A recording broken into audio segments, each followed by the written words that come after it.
इसलिए मैं आप सबसे अपील करता हूं कि हमने 10 तारीख का प्रोटेस्ट बुलाया है। मैं खुद लखनऊ में रहूंगा।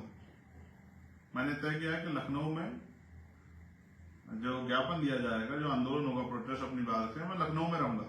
कुछ सरकार को आईना दिखाना है कि आपकी सरकार क्या कर रही है। क्या आपकी सरकार इन लोगों की सुरक्षा करने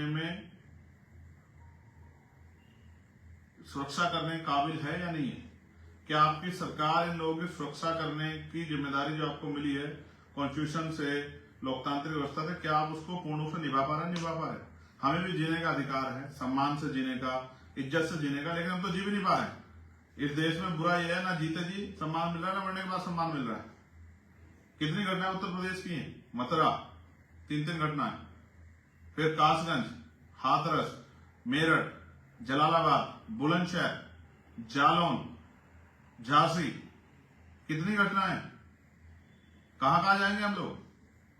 तो मुझे ऐसा लगता है इसका परमानेंट सोल्यूशन निकालने के लिए, परमानेंट सोल्यूशन तो इसका पॉलिटिकल पावर है जब आपके राजनीतिक सत्ता आपके पास होगी। लेकिन उससे पहले भी सरकार को और वहां के चीफ सेक्रेटरी को, डीजीपी को, राज्यपाल महोदय को, उनकी तरफ भी उनका भी ध्यान आकर्षित करना पड़ेगा कि आपकी सरकार का फेलियर है कि वह law and order situation maintain नहीं कर पा रही।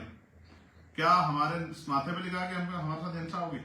जो लोग लखनऊ आ रहे हैं उनसे भी कहूंगा, अनुशासन में आप लोग मन में संकल्प लेकर लखनऊ आए कि हमें अपनी संख्या बल को दिखाकर सरकार को ये चेतावनी देनी है कि सरकार जो अन्य अत्याचार थानों के जरिए हो रहा है, पुलिस जिस तरह लापरवाही कर रही है, या सामंती व्यवस्था के लोग या मनुवादी व्यवस्था के लोग जो हम पे हमला करें, इन पर कार्रवाई करें।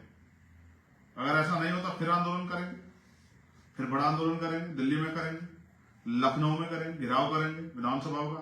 हम हर वो कदम उठाएंगे जिससे हमारे लोग सुरक्षित रहें, बहुजन समाज के लोग। और उनके अधिकारों पे जो हमला हो रहा है निजीकरण के जरिए और तमाम तरह से, चाहे पेंशन का मामला हो, पुरानी पेंशन का, चाहे जो है प्रमोशन का मामला, इन सब पे हमारे लोग अधिकार सुरक्षित, निजीकरण बंद हो, इन सब पे भी लगातार, और जातीय जनगणना, इन पे भी हम लोग प्रयास करेंगे।